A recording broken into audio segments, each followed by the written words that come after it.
ازيكم عاملين ايه؟ النهارده ان شاء الله باذن الله هنتكلم على امبارح ريال مدريد. طبعا الكلام كله اللي داير ان ريال مدريد فاز بالتحكيم، وريال مدريد فاز بالحظ. ففي حاجات هنوضحها في الفيديو ده بتبين لا، ريال مدريد فاز لعب. انا مش بشجع ريال مدريد، بس يعني بصراحة فريق يحترم، يعني فريق كبير وفريق فريق بيعرف يفوز.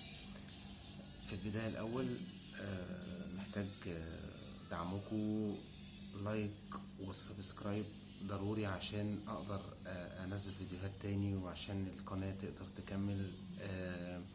مش هتاخد منكم يعني ثانية، تكة زرار سواء كان اللايك أو السبسكرايب عشان نقدر نكمل في القناة. ولو في حاجة في الفيديو ما مش عاجباكوا، في حاجة في التحليل مش عاجباكوا، ممكن تفيدوني بيها في التعليقات ونقدر نعدلها.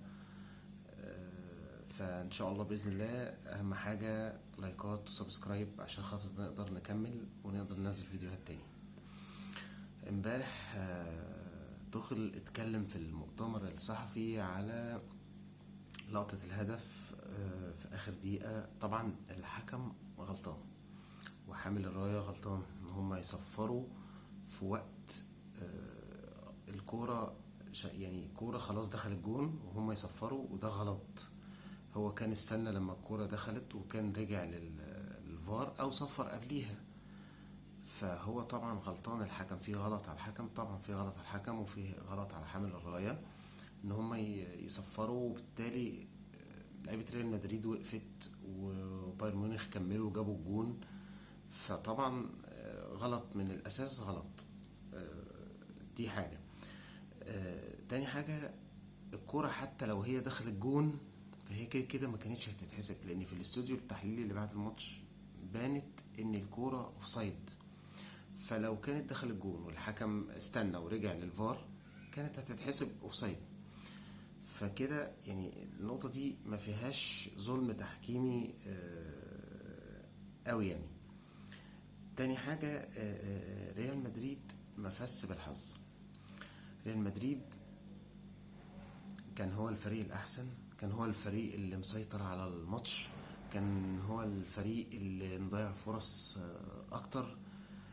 حتى الإحصائيات بتاعت المباراة يعني بعد الماتش كانت بتبين ان ريال مدريد احصائياته تقريبا فوق الثلاث اهداف، وبايرن ميونخ تقريبا هدف او اقل من هدف.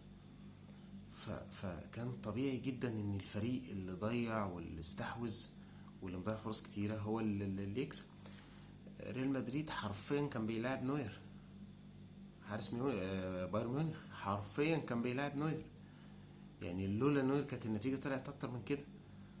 فهو برضو ما فس يعني ما فس بالحظ، بس هو الفريق الاحسن، وهو اللي فاز. يعني هو اللي ضيع فرص اكتر بصراحة. وبعدين بايرن ميونخ كان في ايده ان هو يقدر يقتل الماتش تماما في الدقيقة 84. كان يقدر في الدقيقة 84 الماتش ده ينتهي تماما. الانفرادة اللي كانوا 3 لعيبة رايحين على روديجر تقريبا لوحده واتبرجل فيها ثانية ووقع، كانت دي ممكن تخلص الماتش خالص ساعتها، ولا كان هيبقى في تحكيم ولا في اي حاجة. بس هما ما عرفوش، يعني ما عرفوش يقتلوا الماتش. بجانب بقى توخيل عمل تغييرات دفاعية وتغييرات غلط عشان يلعب ب3 في قلب الدفاع، وعشان يقفل على فينيسيوس في الجبهة الشمال.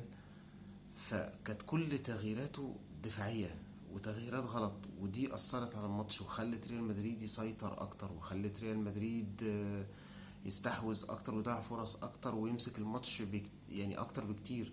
وبالتالي بايرن ميونخ ما بقاش قادر يعمل تحول هجومي غير يعني يا دوبك الهجمات المرتدة اللي كان بيطلع بيها، اللي هي الهجمة اللي حصلت في الدقيقة 84. وقبليها في الدقيقة 75 كان هاري كين مضيع برضو كورة ما تضيعش، كانت ممكن تيجي جون. فبس هي ما جاتش، فالحظ بيقف جنب المجتهد. ولعيبة ريال مدريد لعيبة مجتهدة، واسم ريال مدريد اسم كبير، واللعيبة بتلعب باسم ريال مدريد وبأساميهم، فهم بصراحة فرقة كبيرة، وفرقة بيعرفوا يكسبوا ازاي حتى ولو في الدقايق الأخيرة. حاجة تانية برضو أنشيلوتي عملها امبارح، يعني ضحك على توخل بيها. أنشيلوتي كان بيجمع اللعب كله في جهة الشمال عند فينيسيوس. الجهة دي كان فيها فينيسيوس، كان فيها رودريجو، كان بينزل بلينجهام فيها. طبعا توني كروس كان بيستلم من تحت عشان هو الوحيد اللي بيعرف يوزع، كان بيستلم من تحت وبرضه بيرمي ناحية فينيسيوس اكتر.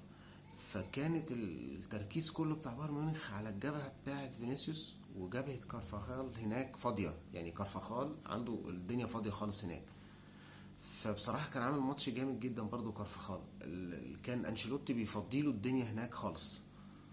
فدي برضو نقطة. وكان يعني برضو في نفس الوقت فينيسيوس، يعني رغم ان كان التكتل ناحيته الا انه كان بيعدي كل كرة واحد على واحد، كان عامل لهم قلق، كان عامل لهم كل حاجة، تضييع الفرص، كل حاجة. يعني فينيسيوس لعيب ملوش حل بصراحة. فدي نقطة برضو انشيلوتي عملها امبارح في الماتش، وبرضو ما انتبهش ليها تخيل. عايزين برضو نتكلم في نقطة تانية، نقطة مين الأفضل دلوقتي، أو مين اللي ممكن ياخد أحسن لعيب في العالم. هل هو بيلينجهام ولا فينيسيوس؟ طبعا ريال مدريد وصل للنهائي، لو ريال مدريد فاز هيبقى بيلينجهام خد دوري أبطال أوروبا وفينيسيوس واخد دوري أبطال أوروبا، والاتنين لعيبة كبيرة، يعني لعيبة جامدة، والاتنين واخدين الدوري الأسباني. فهيبقى المنافسة ما بينهم كبيرة جدا. يعني انا بشوف فينيسيوس لعيب ملوش حل، لعيب انا بشوفه احسن لعيب في العالم. المفروض ان هو ياخدها بقى، يعني خلاص المفروض كان فينيسيوس برضو السنة اللي فاتت كان المفروض ينافس عليها، ومع ذلك برضو ما نافسش او ما خدهاش، فهو المفروض ياخدها السنة دي. بس في نقطة، بيلينجهام عنده كأس الأمم الأوروبية مع انجلترا، لو انجلترا فاز بكأس الأمم الأوروبية دي هتعزز فرصه جامد جدا جدا جدا في ان هو ياخد طبعا احسن لعيب في العالم. لو ما خدتش انجلترا كاس الامم الاوروبيه هيبقى هنا ما بين بيلينجهام وفينيسيوس، افضل لعيب في العالم هيبقى ما بينهم هما الاتنين. فشاركونا كده بتوقعاتكم كده، وقولوا لنا مين اللي ممكن يبقى الافضل ما بينهم في الكومنتات، ومين اللي ممكن يفوز في نهائي دوري ابطال اوروبا ما بين بروسيا دورتموند وريال مدريد. وتاني برضو هفكركم ما تنسوش اللايكات والسبسكرايب ضروري عشان تدعموا بس القناة، عشان خاطر نقدر ننزل فيديوهات والقناة تستمر اكتر واكتر. فياريت دعما منكم في اللايكات والسبسكرايب. برضو تلعب ماتشات الدوري الاوروبي باير ليفركوزن وروما. باير ليفركوزن كان خسران 2-0 من روما في باير ليفركوزن، وتعادل 2-2. الفريق ده ملوش حل، ما بيخسرش. باير ليفركوزن ده فريق ما بيخسرش حرفيا مع تشافي الونسو، فريق مش ممكن، وبيرجع في اوقات في اواخر الماتش في الدقيقه 90 وبيرجع وبيتعادل وما بيخسرش لحد الان، ما خسرش خالص نهائي، ولا في الدوري الالماني ولا في الدوري الاوروبي. فالفريق ده فريق يعني بصراحه جامد جدا ملوش حل.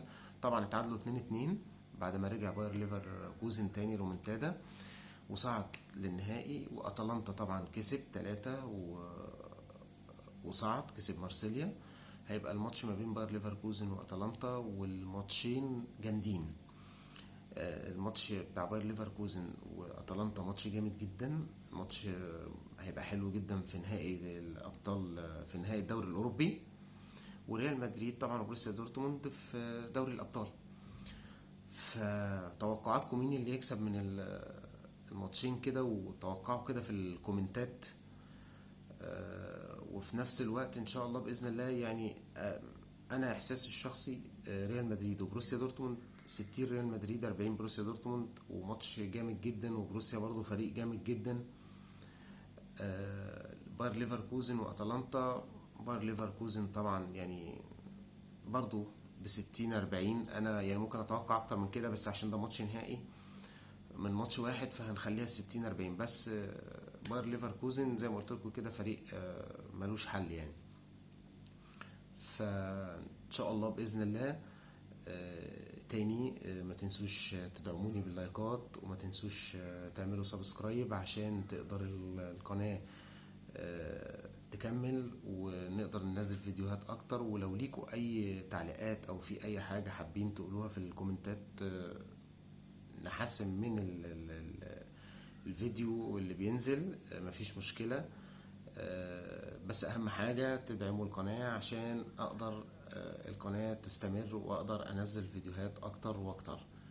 شكرا لكم.